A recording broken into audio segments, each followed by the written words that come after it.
Assalamualaikum warahmatullahi wabarakatuh. Saya di sini akan menjelaskan salah satu penyakit yaitu anemia atau kekurangan darah. Sebelumnya, izin memperkenalkan diri terlebih dahulu. Perkenalkan, nama saya Najwa Fira Rosyada, biasa dipanggil Firda, dari kelas A S1 Keperawatan Universitas Aisyah Yogyakarta. Alamat Jalan Pradana 1, Desa Sinalaut, Kecamatan Lemah Abang, dan Kabupaten Cirebon. Hobi saya fangirl, dan pendidikan saya dari SD Italia Nurul Alislamiyah Lemah Abang, SMP 1 Lemah Abang, dan SMK Rise Kedawung. Kekurangan darah atau anemia adalah kondisi ketika tubuh kekurangan sel darah merah yang sehat atau ketika sel darah merah tidak berfungsi dengan baik. Akibatnya, organ tubuh tidak mendapat cukup oksigen sehingga membuat penderita anemia pucat dan mudah lelah. Anemia merupakan gangguan darah atau kelainan hematologi yang terjadi ketika kadar hemoglobin berada di bawah normal. Penyebab dari anemia terjadi ketika tubuh kekurangan sel darah merah sehat atau hemoglobin. Akibatnya, sel-sel dalam tubuh tidak mendapat cukup oksigen dan tidak berfungsi secara normal. Secara garis besar, anemia terjadi akibat 3 kondisi berikut ini.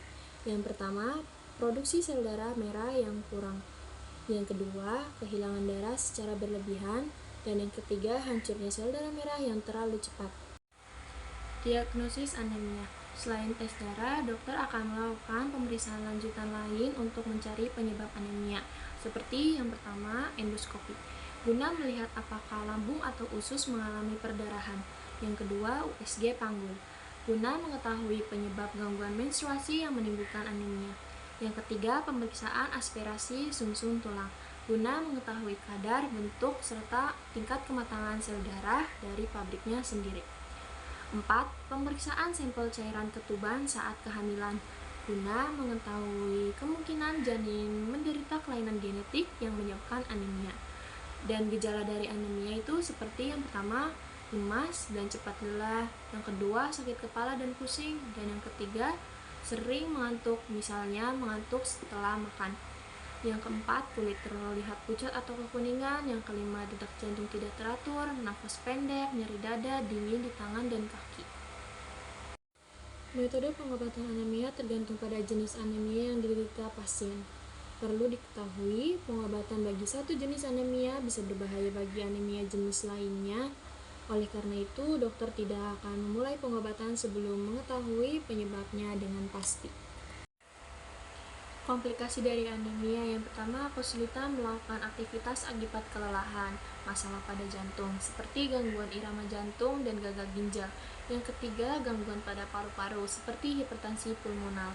Yang keempat, komplikasi kehamilan, antara lain kelahiran prematur atau bayi terlahir dengan berat badan rendah. Yang keenam, gangguan proses tumbuh kembang jika anemia terjadi pada anak-anak atau bayi.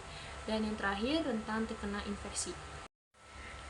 Pencegahan dari anemia yang pertama, makanan kaya zat besi dan asam folat seperti daging, sereal, kacang-kacangan, sayuran berdaun hijau gelap, roti, dan buah-buahan. Dan yang kedua, makanan kaya vitamin B12 seperti susu dan produk turunannya, serta makanan berbahan dasar kacang kedelai seperti tempe dan tahu. Dan buah-buahan kaya vitamin C misalnya jeruk, melon, tomat, dan stroberi. Berdasarkan data riset kesehatan dasar tahun 2007, 2013, dan 2018, terlihat adanya tren peningkatan prevalensi anemia pada remaja. Pada tahun 2018, terdapat 32% remaja di Indonesia yang mengalami anemia. Hal ini berarti bahwa terdapat kurang lebih 7,5 juta remaja Indonesia yang beresiko untuk mengalami hambatan dalam tumbuh kembang, kemampuan kognitif, dan rentan terhadap penyakit infeksi. Jika dilihat dari hasil Riskesdas pada tahun 2018, tercatat sebesar 26,8% anak usia 5-14 tahun menderita anemia dan 32% pada usia 15-24 tahun. Kapan harus ke dokter? Apabila merasa cepat lelah atau mengalami gejala anemia yang makin lama makin memburuk. Untuk menjaga kesehatan ibu dan janin, pemeriksaan kehamilan secara rutin ke dokter kandungan. Dokter kandungan akan memberikan suplemen untuk mencegah anemia saat kehamilan. Konsultasikan dengan dokter jika mengalami kondisi yang dapat menimbulkan anemia, seperti penyakit ginjal, gangguan menstruasi, kanker usus, atau wasir.